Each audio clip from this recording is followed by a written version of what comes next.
The Harlem Renaissance is a rare blooming of artistic talent.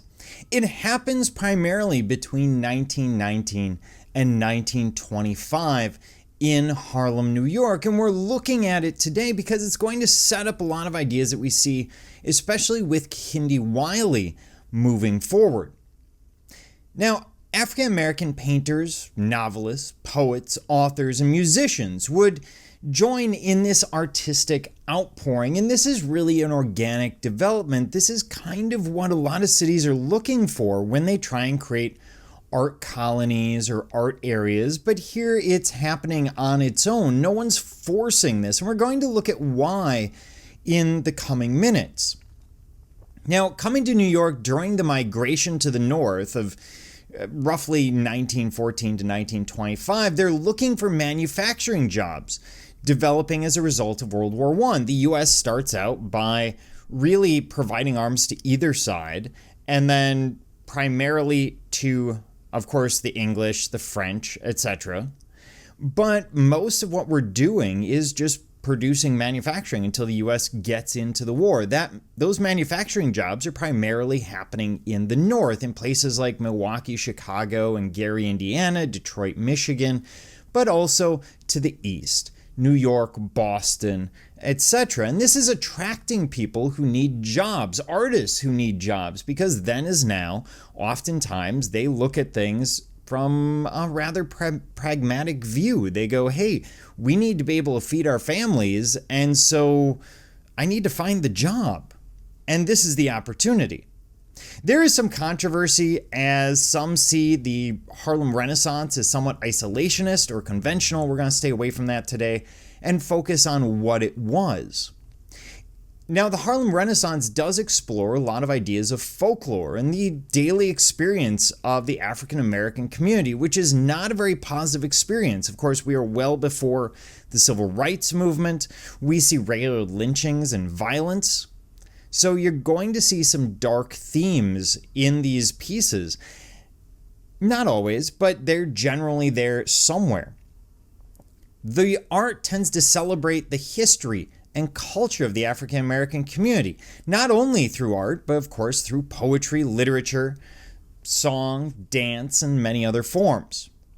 W.E.B. Du Bois and other intellectuals will spearhead the movement and provide an intellectual foundation on which the art can be built.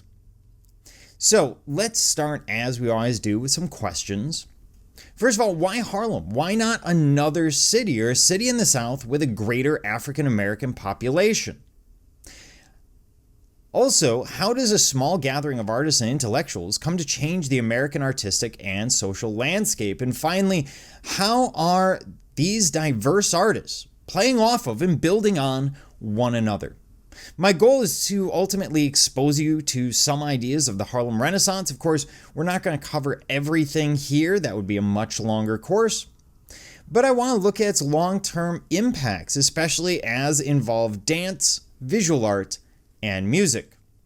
But as with all things history, we need to start with context. With the end of the Civil War in 1865, hundreds of thousands of African Americans are now newly freed from the yoke of slavery in the South.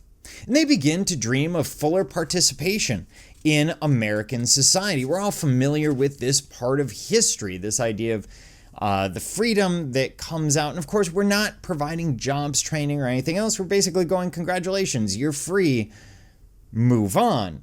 And this is going to be fairly problematic.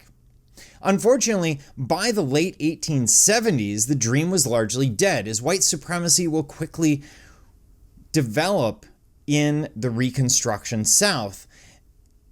And it's going to cause many issues. We're going to see white lawmakers on state and local levels passing strict racial segregation laws, known as Jim Crow laws, that made African Americans effectively second-class citizens.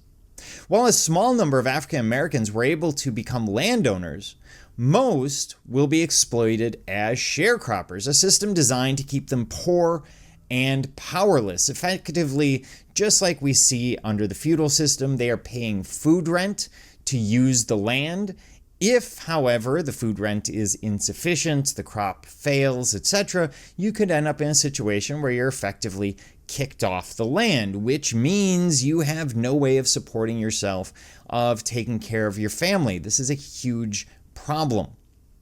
Hate groups like the Ku Klux Klan, or KKK, perpetuated lynchings and conducted campaigns of terror and intimidation, primarily to keep African Americans from voting or exercising other fundamental rights. African Americans realized that their hope for a better standard of living and more racially tolerant environment frequently lay outside the South. So by the turn of the 20th century, the Great Migration is underway, as hundreds of thousands of African Americans relocate to cities such as Chicago, Los Angeles, Detroit, Philadelphia, and New York. And they're drawn to specific places. For example, if you're an artist and you're looking at these cities that you could go to, Los Angeles, Oakland, Chicago, you're going to pick someplace like New York because you are far more likely to develop your artistic dream in a place like New York. You're far more likely to get published or recognized, etc. there than you are in, say, Milwaukee or St. Louis. And so you do see some draw, if you're artistically inclined, to places like New York, Philadelphia, these larger centers of the arts. And it makes sense. Hey, if I can find jobs in New York just as well as I can in Cleveland, well, which one are you going to pick? So this brings us to the issue of Harlem. Why Harlem? Well, the Harlem section of Manhattan, which covers just 3 square miles, drew nearly 175,000 African Americans, giving the neighborhood the largest concentration of African Americans in the world. Harlem became a destination for people of all backgrounds. And of course, Harlem being primarily in this northern area of New York. And here we can see it's a very, very densely populated area. Prior to this, it is built primarily for middle-class families, and then it becomes an immigrant area for a long time before we see the African Americans moving into the neighborhood and developing it in their own way.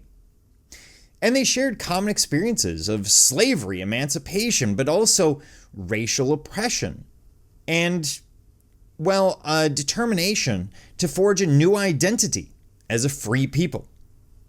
The Great Migration drew to Harlem some of the greatest minds and brightest talents of the day, an astonishing array of African American artists and scholars. So in this period between the end of World War I, roughly, sometime during World War I, I'd say 1916, but people kind of argue where it starts, and the middle of the 1930s, we see the production of the most significant era of cultural expression among the African American community, oftentimes said to be in the nation's history, the Harlem Renaissance. Yet this cultural explosion also occurs in places like Cleveland, Los Angeles, and elsewhere. So it does happen elsewhere, but the major center is going to be primarily New York. That being said, let's define what the Harlem Renaissance is. The Harlem Renaissance, and I apologize, it's a bit of a long definition there, but it effectively encompasses poetry and prose, painting and sculpture, jazz and swing, opera and dance. What unites all of these diverse art forms was a realistic presentation of what it meant to be Black in America, what writer Langston Hughes would call, quote, an expression of our individual dark-skinned selves. Now, among the Harlem Renaissances, most significant contributors are intellectuals like W.E.B. Du Bois, Marcus Garvey, Cyril Briggs, and Walter Francis White. We see performers such as Josephine Baker and Paul Robeson. We see visual artists such as Aaron Douglas. We see musicians such as Louis Armstrong, Count Basie, Duke Ellington, Billie Holiday. We see a lot of different arts coming out of this period. That being said, let's start with dance.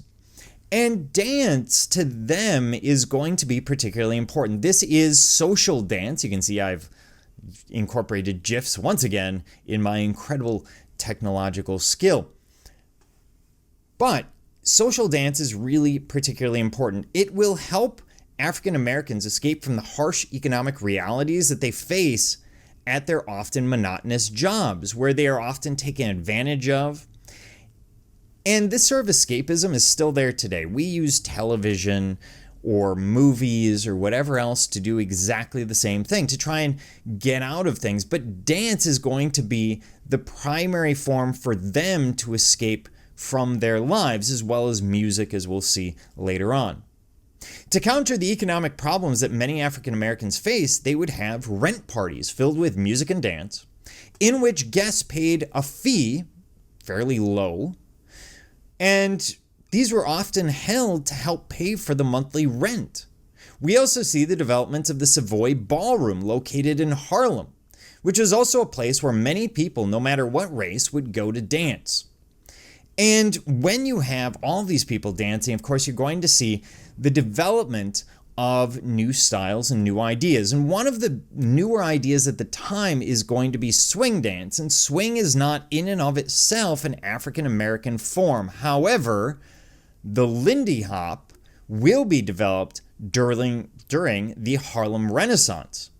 And this is a form of Afro-Euro-American swing dance. It becomes very famous during the Harlem Renaissance. Here, dance partners would separate in a breakaway movement as they improvise, adding their own tempos, signature moves, and individualized acrobatics to a 6 or 8 count step sequence. It is ultimately a fusion of jazz, tap, breakaway, and the Charleston, named after the city in North Carolina. Now, this is going to be really important. If you want to understand how the Harlem Renaissance really picks up and takes off, why we're talking about it today, it's because things like the Lindy Hop, the dance, but we're also going to see it in music, are going to attract youth, both African American and white youth, across the United States, to the point where the music that is avant-garde, that is brand new, the dances that are brand new at this point in the 1920s, by the time you get to World War II, that same song by Duke Ellington, that same dance that we see as old-fashioned in World War II, has become broadly accepted. Why? Because the teens of the time, in the 19-teens, 1920s, are looking to the Harlem Renaissance and they're seeing this material. They're attracted to it, which is going to bring in more people. It's going to draw people's attention. That's going to be really important, especially when we get to music. But before we get there, there is one person that I want to make sure that we talk about. And that is going to be, there we go, Josephine Baker. Now, she's born around 1906, and she's an African-American entertainer who is often considered to be the first African-American superstar. She enjoys relative success in 1922 as she began her career in the first all-black Broadway musical called Shuffle Along, which wouldn't have existed if we don't have the Harlem Renaissance developing in New York at the time. However, it's when she left for France that she experiences stardom and success that was particularly unheard of for an African American in the 1920s. Why France? Because France had freed their slaves about 30 years before the United States. And when they did, the former slaves, while they are not educated, they are not put through jobs programs, they're in pretty bad economic shape. From a cultural perspective, the French tend to be rather more accepting of them than the Americans are post the American Civil War. So she goes to France. And she arrives in 1925. She's about 19 years old and became a dancer at La Revue Negre, which is, well, exactly what it sounds like. Now, you're looking at that and going, why would she do this? This is kind of the equivalent of dancing in a minstrel show. This is really drawing someone down, but it's not. She's taking advantage of what she has, which is talent and skill as a dancer and a performer, and the way that she can get in the doors through shows like this. Now, she will take this much further. She will use this as a jumping off point to do some amazing things, as we're going to see. Her comic, unique interpretation and performance made her an overnight sensation, and soon she became a major celebrity throughout Europe. She was revolutionary in that she brought new comedy, as well as a sense of eroticism, somewhat a sense of fetishism that we see here, into dancing, into this sort of French Parisian dance, Paris being the center of theater and dance at the time.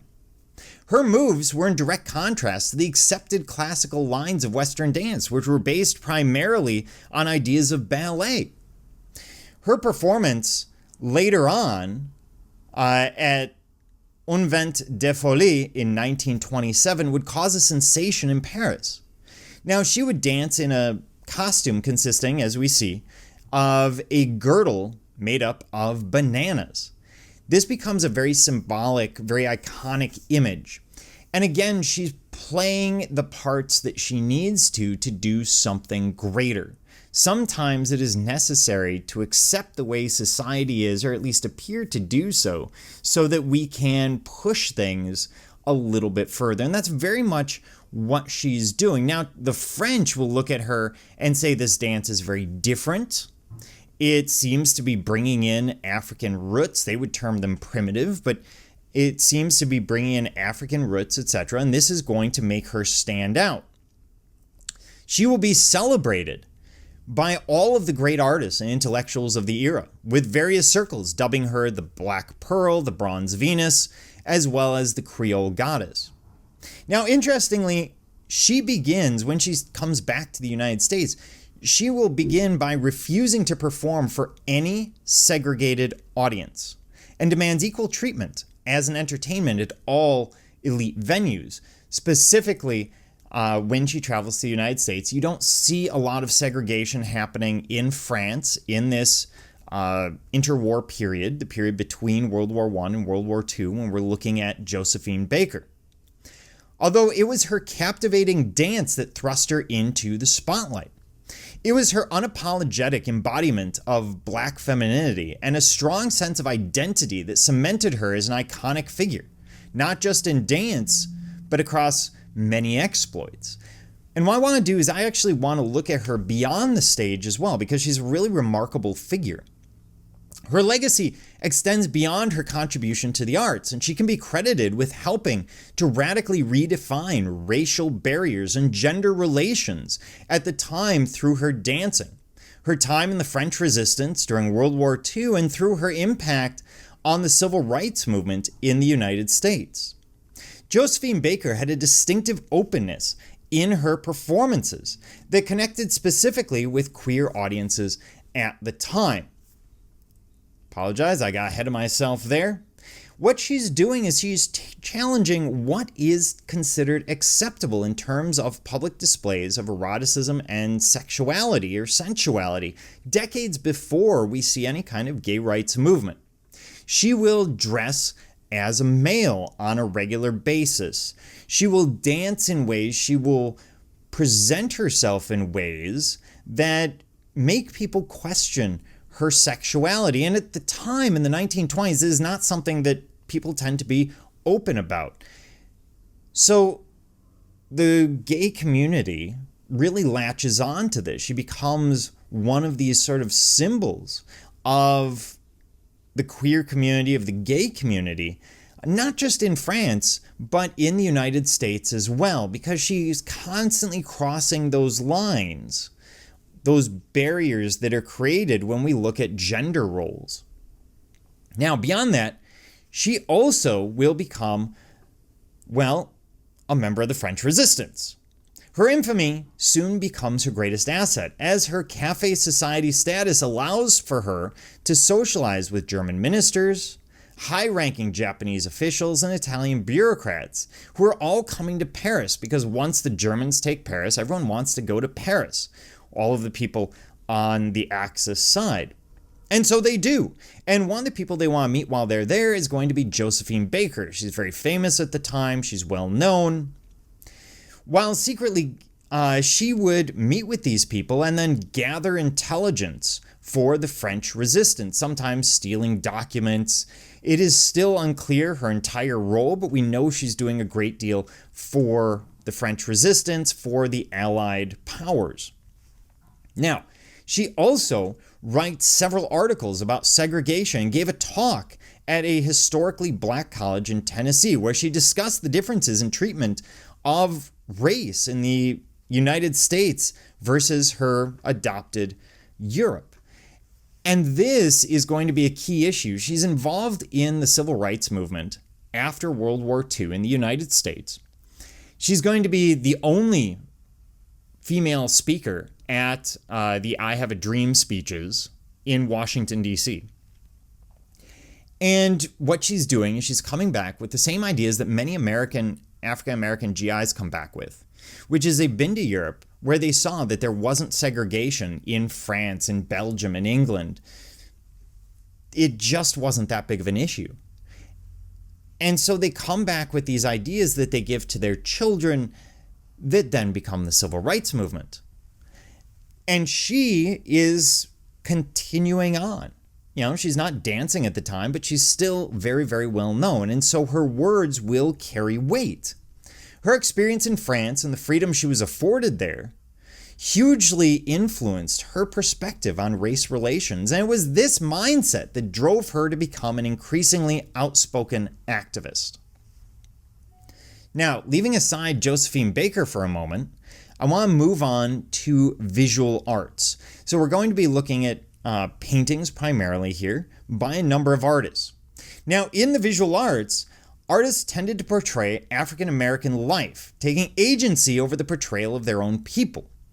And this is something that we may have touched on already in the class that you're in, or something that we're starting to touch on now. But many groups just do not have agency to depict themselves. And so it's very interesting what happens when they take agency or are given agency, wherever the circumstance happens to be. Agency meaning having control over their own image. Moreover, it's an avant-garde movement where artists are experimenting and allowing themselves a vast variety of influences, including, for example, the European modernists. And we're going to start with Palmer Hayden, who is an American painter depicting African American life, landscapes, seascapes, and African influence. He sketched, painted, and worked in oils and watercolors and was a rather prolific artist of the time. Here we see an image of a portrait artist creating an image for a woman, seems to be a lower middle class woman, probably living in Harlem at the time, documenting very much what life is like at that moment, giving us this idea of what's going on, not in the upper classes, which is what we tend to see in a lot of art, but rather in the middle classes and the working classes. And he will paint a series known as the John Henry series. Now, and this is not part of it, this is another piece where we're looking at sort of life in Harlem. Here's the John Henry series. And this was a collection of 12 oil paintings dating to the late war, post-World War II period, so 1944 to 47. The exhibit includes all 12 paintings in the series, illustrating the story of John Henry that Palmer Hayden narrates throughout the series. He sought to examine this man in terms of folklore, but it becomes very, very symbolic. So he's visually expressing the wealth of African oral tradition, looking at this idea of John Henry, but also looking at something else. By the time we're in the middle of the 1940s, the base of American manufacturing is frequently African Americans working the jobs that no one else will, in the factories or mining or, well, not really with the railroads at the time, but that becomes a symbolic element.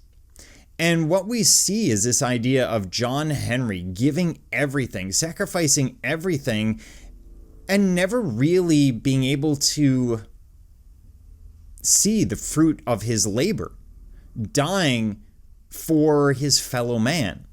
And what is going on here is the artist is trying to show us just how much the economy is based on the blood, sweat, and tears of the African American community at the time.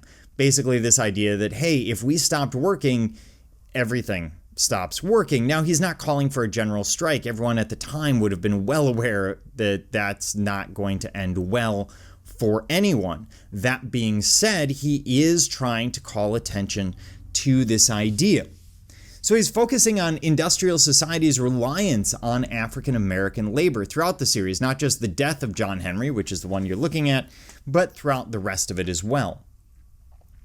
Then we have Aaron Douglas, who explores the rich vocabulary of African American myth and culture. Douglas is going to be influenced by modernist movements such as Cubism, and he and other artists also found a great source of inspiration in West African art, in particular the stylized sculptures and masks of the Benin, Congo, and Senegal. They viewed this art as a link to their African heritage. Often his work is used to illustrate or as a cover art for books by other African American artists during the Harlem Renaissance. And so you can see he's working in a very stylized form. He's definitely, if I flip back here for a moment, you can see from this portrait that he's working on, that he is classically trained. He understands realism, but he's also interacting with avant-garde movements and new artistic ideas of the period, which makes him very, very powerful, because this is quite difficult if you're a member of the African American community. It's not like you can just walk into most museums at the time. So he stands out for this reason, amongst others. And one of his great projects is going to be aspects of Negro life. This is done for the New York Public Library Cullen branch. And so this is in a library. And this is not quite it is sort of WPA. It's 1934. At the end of the day, it is telling that this is existing. There's a very famous selection of art, the sort of thing that we're talking about in a broad art appreciation course, and it exists in a library rather than a private collection or a museum. So what he's doing here is he's exploring over 4 panels the African American experience in the 1920s in terms of music, dance, and to some degree sculpture, as well as obviously painting, with elements of slavery and emancipation being shown in the American South. So when we look at them, they all have sort of a positive element to them, but they also have a very, very negative element, which we're going to look at. So here's our first panel. And what we have here, I'm going to go ahead and bring up my pen here. What we have is a speaker talking about a city on a hill. Usually that is the promised land. That is something very, very positive. We hear it all the way through the 1980s. It's a very common sort of speech. We have the broken chain, so the end of slavery. We see celebration. Although we also see people over here who are clearly military, but they're in the background. They aren't actively attacking. Nothing's happening. Everything's very good, very positive. Here we tend to see we see more people in the background over here. Here they're picking cotton. This is kind of getting at the idea of labor and equality, very similar to the last artist. But then as we move off to the left, you can't miss the Ku Klux Klan being developed or being depicted there. Now they are coming in because at the end of the day, they represent the violence that we see incumbent in African American life in this period, in the 1920s, 1930s. That threat of violence is always at the back of their minds. And so it's being symbolized here, both the positive and the negative of African American life.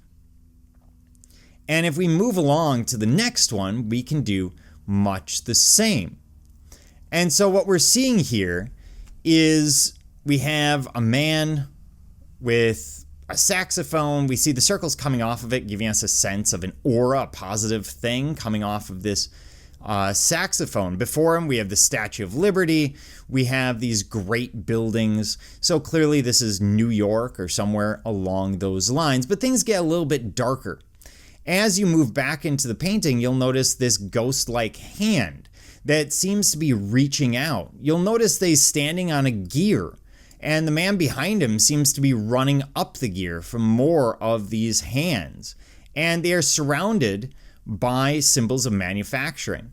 So this is the idea that the racism that they are dealing with is systemic. It's something that's part of the system that is trying to hold them back. And Douglas is trying to call our attention to it, that they're not given the same kind of opportunities that other people have. Yes, some will find success, but many, many more will not be able to escape the system.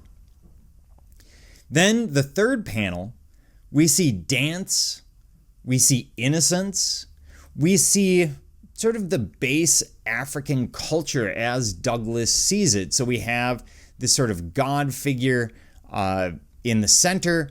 We see people dancing.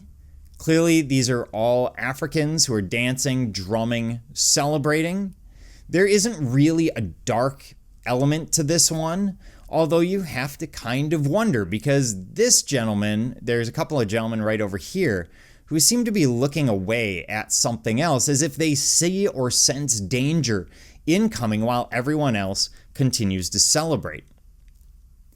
And here in our fourth panel, again, very similar idea. Music having a very positive influence. We see those circles coming apparently from the music. We have people laboring and building. We see people dancing and celebrating. We see the musicians. And you're looking at going, well, what else is there? Well, the dark side is there too. Here we have a lynching. You can see the feet hanging from the tree. People mourning that death. The body's still there. We don't see the perpetrators, but we do see what comes of it. Again, that reminder of violence that is constantly going to be in the backs and minds of everyone who is seeing these images, who is living that African American life throughout the US, whether they're in New York or elsewhere. So in this case, we see a celebration overall, a celebration of African American culture, as well as a reminder of the hardships of the African American experience of the 1920s, the 1930s, the 1940s. And when you think about it, even when we romanticize things, even when in the West, even in white culture, etc., we romanticize things, it becomes necessary to remind ourselves that there is a negative element there too. Here, it becomes a much bigger issue because, of course, there have been so many more of those negatives happening amongst the African Americans, and many of the people participating and looking at this have come up during that Great Migration, and they're very familiar with all of these activities happening in the South, with the violence of the South. So to them, this is going to be very, very powerful. Then we move to Jacob Lawrence, who moved to Harlem late in 1927. He's still a boy. He's a little bit late when we come to the Harlem Renaissance. And he quickly comes under the spell of African American art and African American history that he found in lectures and exhibitions put on in some of the local public libraries. This is very common at the time, where you would have small artistic exhibitions, you would have lectures by historians or experts in other areas coming in. Remember, there's no television, Netflix, etc. There isn't a lot to do, so you would go to the theater, you would go out and dance, you would go to the music hall, and many people would go to the libraries and go to these lectures that we really don't see today except on YouTube. Now, inspired by the politically oriented art of Goya and Daumier and others, he's influenced also by the artists of the Harlem Renaissance, whom he met, and he found his subjects in the everyday life of Harlem and African American history. And here we're going to look at his number 49. This is from a series called The Migration of the Negro, 1940 to 41. In 1940, he began this series of 60 paintings, looking at the Great Migration, so the migration of African Americans to the North, in which he defines his vision for the continuing African American struggles against discrimination. Now, remember, this is early World War II, or 1940-41, when these are being painted. So we haven't gotten to civil rights. We haven't had those American GIs coming back in large number, passing on to society and their children this idea that segregation is unnecessary. So here he's calling attention to contemporaneous events, the exodus of African American labor from the southern United States and what happens when they get to the North. These migrants will find themselves in a world of segregation, a world in which they are seen as lesser in many, many ways. As we look at the painting, what you see is the white diners on the left have things very differently from the African Americans on the right. So on the left, we see they're more properly clothed, so suits, etc. We see one with a cigar, one with a placemat, glass, utensils, gold utensils. So things are more formal. They're getting better service. Whereas on the right, the African Americans, you'll notice, have nothing on their plates. Their utensils are definitely not the same gold. They're some kind of brown or copper color. We see from the way that they're sitting that in some cases, such as the gentleman towards the back, there's some element of almost a depression. In fact, he's pointing his knife back at himself. We see a very difficult circumstance. The focus here is very much on what is absent. The African Americans, you'll notice, are faceless. Unlike the white diners, they become anonymous. They are just another member of the masses, as depicted here. No matter how hard the African American population tries to fit in, they never really get the chance because of that rope, that gold rope that represents segregation. This is ultimately a depiction of segregation and systemic racism following these immigrants to the North. Now, the racism that they see in the North is not going to be quite the same as what we see in the South, but don't get me wrong, there's definitely racism appearing and occurring in the North. Now, this brings us to music, and usually if this were in class, I would be able to play samples of the music due to copyright restrictions. I won't be able to do that, but I will let you know what I'm playing so you can look it up and take a look at it yourself. But we do see an explosion of music during the Harlem Renaissance, primarily jazz and blues. And these are going to be the forms of music that vocalize Harlem's nightlife. We see Bessie Smith and Ethel Waters, among others, who were popular blues singers who helped spread the popularity and recognition of this musical form, this very African American musical form. Now, before we get into blues, I want to talk about jazz and blues, sort of where they come from. Jazz originates primarily in New Orleans, and it's a fast-paced, energetic style of music. The combination of string and wind instruments created a rhythm that encourages dancing. This is why we see the development of swing, etc.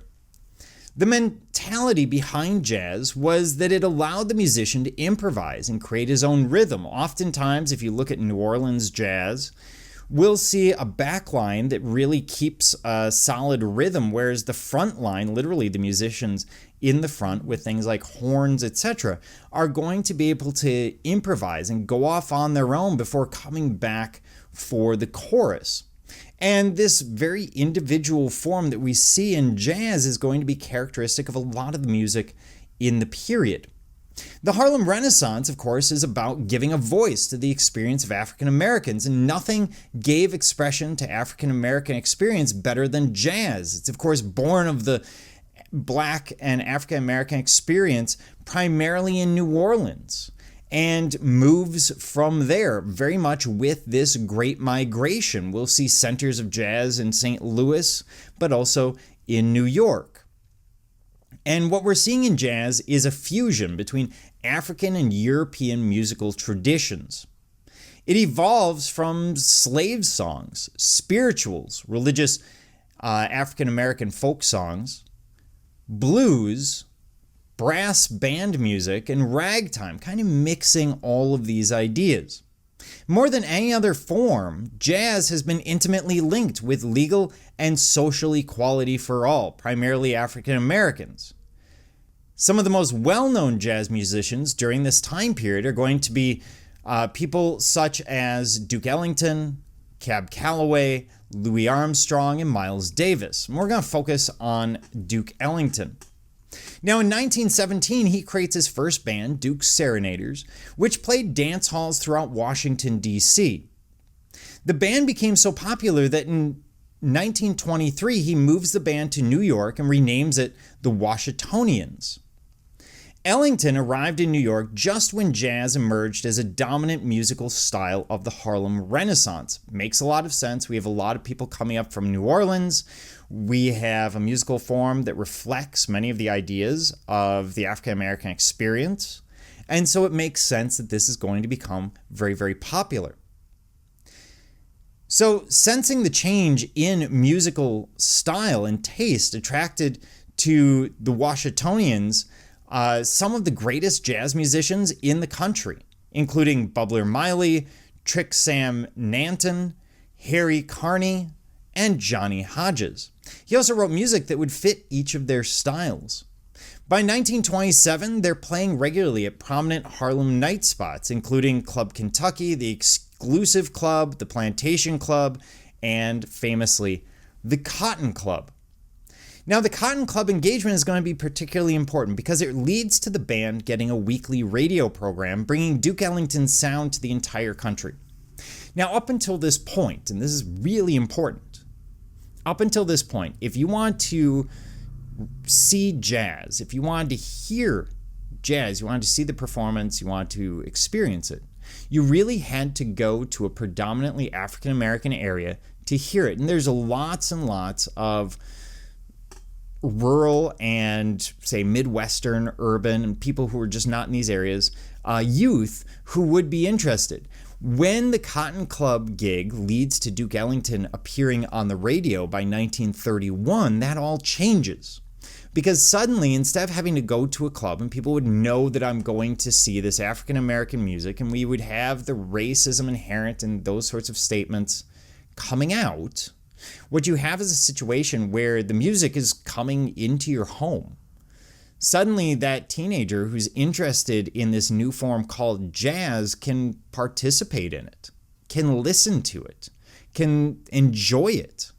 And this becomes really, really important. It draws the youth, again, into these forms, just like we saw with dance. And that's what makes the Harlem Renaissance so powerful, is those same youth are the ones who are listening to this, dancing these forms, come World War II, when they're going to fight, and they're coming back with these ideas, anti-segregation ideas from the war that, again, they pass on to the next generation and results very much in what we're going to see in the civil rights movement. So by 1931, Duke Ellington's all African American band hit the road playing jazz shows across the United States. They recorded albums, they appear in movies, and today, if you watch old World War II movies, whenever there's a dance scene, hey, it's the weekend, we're not going off and bombing the Germans or whatever, they're dancing to Duke Ellington. They're dancing to this music.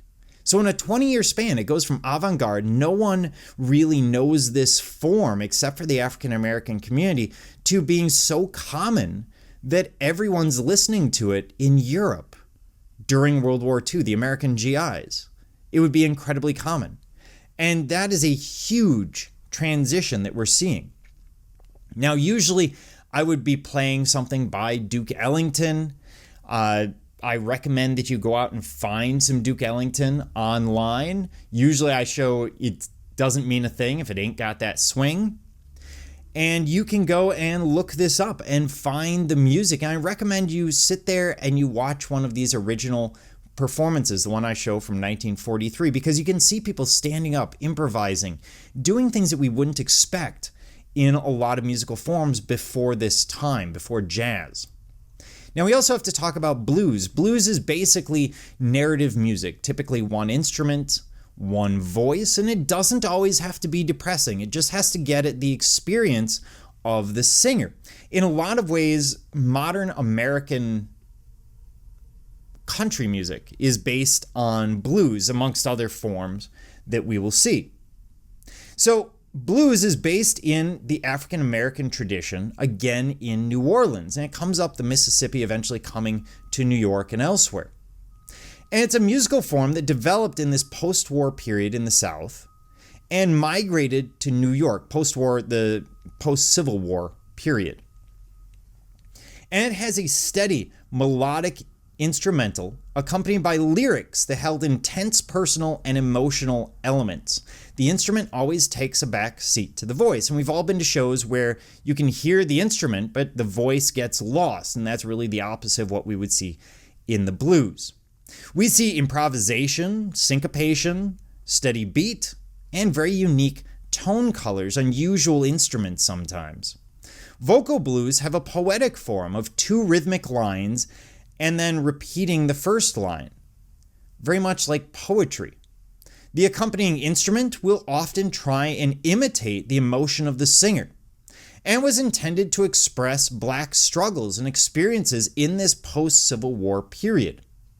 Blues lyrics had just as strong an influence on the world of music as the blues sound.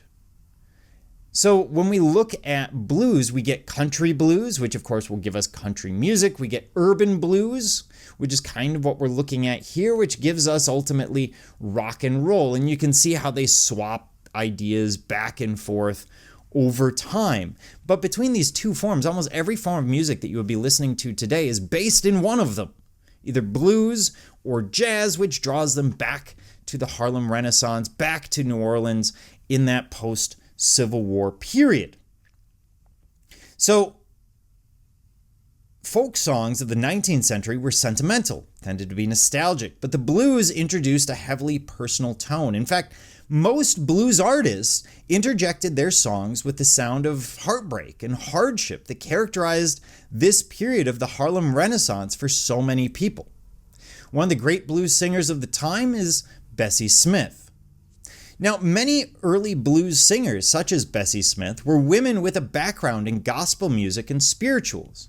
This is really the beginning of a lot of vocal music, especially in the African American community. So it makes sense that you're going to look to the one other place where people will sing regularly, which would be in a church choir. And so you're going to get a lot of that gospel background, sometimes in the form of the sound and the music, sometimes in the form of the vocals. And she's noted for her rousing voice, vigorous style. She recorded many songs that featured intimate accounts of her own personal woes, such as what I would usually play, which is Nobody Knows When You're Down and Out, going into a story of how she had everything and then loses everything, and if she ever has everything again, she's going to hold on to it, she's going to handle it very, very differently. And this is something that we could all really latch on to. Again, this music, whether it's Duke Ellington or Bessie Smith, is going to find an audience in American youth who are hearing it over the radio for the first time. And it's really going to influence the way they look at segregation. Because suddenly, if you're looking at something that's part of African American culture, are you going to continue to look at those people as outsiders when you're enjoying their music? Are they outsiders when you're dancing their dance forms? And so there is a very direct connection between the art of the Harlem Renaissance and some of the ideas that will develop in the 1960s when we get to the Civil Rights Movement. So let's draw this all to a close. Let's answer those questions from the beginning.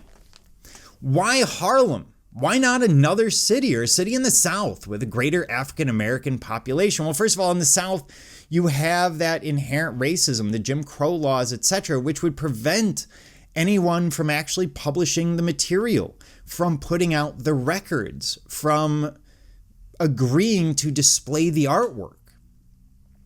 We have that great migration out of the South into places where there's less racism, definitely not no racism, but there's going to be less racism, which means there are less barriers to getting published. Remember, you're going to see Motown and ideas coming out of Detroit. You're going to see the blues in St. Louis, of course, the Harlem Renaissance in New York.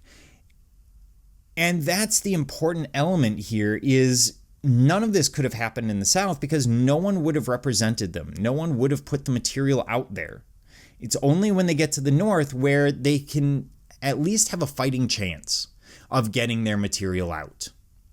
How does a small gathering of artists and intellectuals come to change the American artistic and social landscape? Well, at the end of the day, they take agency. They take control of their representation. They simply represent themselves. They aren't asking permission.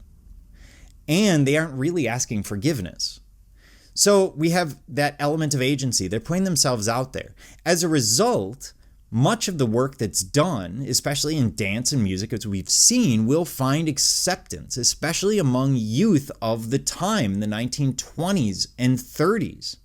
That same youth that goes off to war, that same youth that comes back and their children, as well as some of those people, kick off the civil rights movement by the time we get to the 1960s. This is one of those points where things are spread quickly. When I talk about art communicates, this is one of those points where the music and the dance are communicating a culture that it becomes very difficult to segregate. Again, when you decide to participate in their culture, in their dance, in their music. How are these diverse artists playing off and building on one another? Well, they're capturing a diverse artistic atmosphere.